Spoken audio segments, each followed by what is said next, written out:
So incomplete on first. Let's see what second down has in store. I like the boldness, and I like that they took a shot downfield, but it was well covered. He's able to get a hand in and knock it away.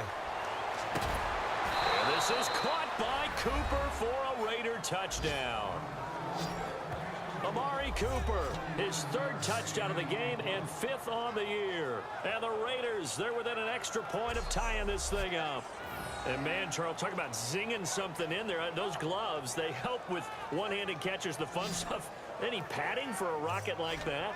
One would think so, but I'll guarantee you this. After that throw, his hands will hurt later, not right now in the moment. He's just feeling good about catching it. Yeah, a little stinger, but a touchdown. And we are tied here in the fourth quarter.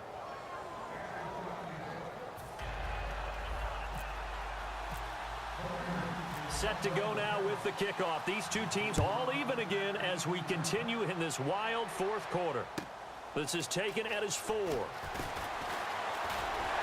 it's a pretty good return here as he'll get it up to the 29-yard line. Marcus Mariota and the offense heading back out for their next possession. And the stats on the screen tell the story. A great start. This defense, they made some good adjustments, so he's fallen off since. Have to like what they did at the half, but you also have to like the fact that they hung in there. Despite the fact they had a tough first half, he was locked in, right, and rocking and rolling. They came out and made their adjustments, got their confidence back. Now they're causing them all sorts of trouble. And after the play on the ground, that brings up second down here. Yeah, that wasn't a big run, just a short one there. But guess what? Sometimes you treat it like boxing. You throw that jab out there, and you throw it again, you throw it again. Then you come with a big punch later. Maybe they're just trying to set them up. Neutral zone infraction, defense.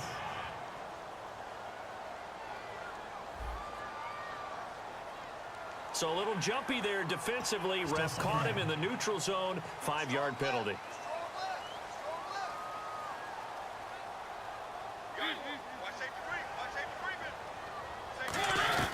Following the penalty, it's Murray. And he'll be brought down right at the 45-yard line. 9 yards on the pickup there, and it keeps the drive alive. So many teams want to throw the ball in this situation nowadays, but I love watching a team that has enough confidence to go ahead and run the football. In that situation, that's almost a tendency breaker. Now a give. This is Murray. And nowhere to run on the interior of that defensive line. He'll get back only to the line of scrimmage. That's going to go as a loss of a yard, and it'll be second down. Well, we just saw the recipe for success right there. Big body, strong, agile, playing with great leverage in hands. Not really able to be blocked on that play. Close things down inside. And he'll only get a yard, maybe 2, up to the 46. Jihad Ward, the rookie, taken to the second round in on the stop. And the evidence shows last week's game, it's really leaked into a second game now, Charles. What do you think of this? And it's a surprise, isn't it? Because when we spent time watching them practice, talking with the coaches, they felt like a bounce back was going to happen this week. They were very confident in the game plan, thought the defenses they would see would present great opportunities for big-time runs. They're not getting that so far. I don't know if this is a game plan, but they're just being overwhelmed by the defense they're facing. And this is going to be incomplete. Here's Brett Kern now. He's been terrific so far.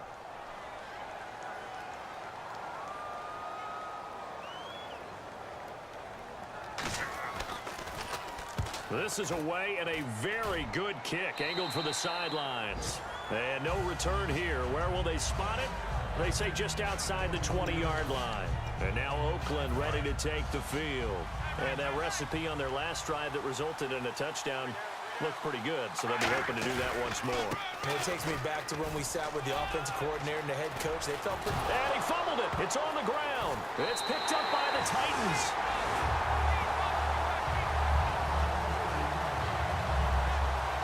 Fairly sure that there's no good time to cough up the football, but this couldn't be much worse, could it? This situation, this yard line, no chance. They set it on a T-form. They're already in field goal range here late in the fourth now. Yeah, warm up the kicker. Just after reviewing the play, the ruling on the field is reversed. This challenge was initiated by the guys in New York. Taking a look at the play, less than 2 minutes to go. Yeah, I'm sure the coach wanted to challenge it, so he's probably going to send the New York office a holiday card. throw, Carr. He's going to flip one out here to his running back. And to the 42-yard line here and brought down there. Call it a 3-yard gain, and it's a second down. I know most of the time when the ball's in the air, you're thinking wide receiver, tight end, but running backs, they can be a big part of any passing offense nowadays. Now Perkins. And he'll get it into enemy territory just across midfield at the 49. They get 9 out of that one, and as a result, the drive continues. And they just acquired him a new ball carrier. What do you think of the acquisition? I like it. Maybe not the big-time player, big-time impact you're looking for, but someone who wants to prove something and find a new home.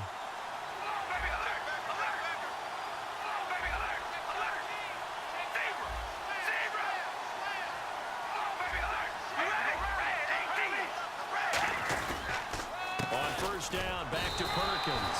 Just a yard on the first down carry, so it's 2nd and 9. Second down following the run. And the offense moving quickly to the line. Now Carr. And his throw is incomplete. Cooper was the intended target, and it's 3rd down.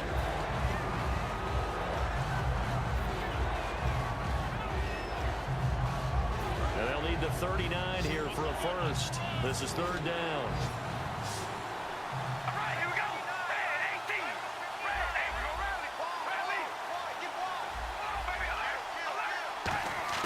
To throw is Carr. Open man is Holmes. Now hold everything here. We're going to get a timeout by the offense. It's just their first. They've got 2 more to use here in the final stages.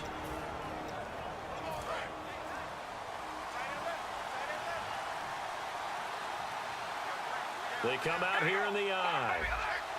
Looking to jam the receivers at the line here. Press coverage look defensively. Here's Perkins on first down. Trying to run inside, but nothing there. It's a loss of a yard there, and now 2nd down. Well, on that play, the expression, don't blink, you might miss something, certainly applied. That was fast. Defense diagnosed the play, and it was over in a heartbeat. Another carry for the rookie Perkins. And he's going to be met at the line of scrimmage and taken down. Now whistles come in. We're going to get a timeout here by the offense. That'll leave them with just 1 remaining in this 4th quarter of play.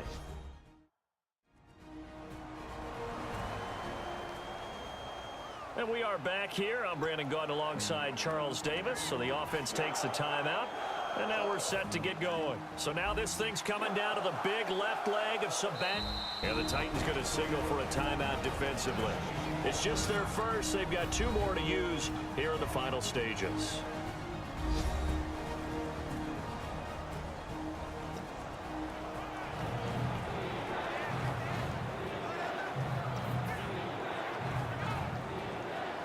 So now this thing's coming down to the big left leg of Sebastian Janikowski. This from 51 yards for the win. And this one will not get there. It's off to the left anyway. It's no good, and that changes everything here in OT. So we saw a lot of points. Overtime comes. The defenses, they clamp down. It's a little teaching moment here. Overtime rules. Remind us how this goes, partner.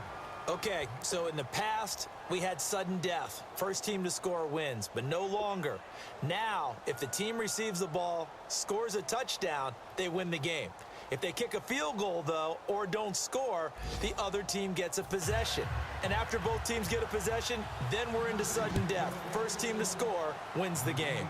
We focus our attention on the Titans defense now. And they got the stop last time, or at least the missed field goal that they were able to force. And in this tie game, that's obviously critical at this juncture. And it's become apparent that this game may come down to a foot.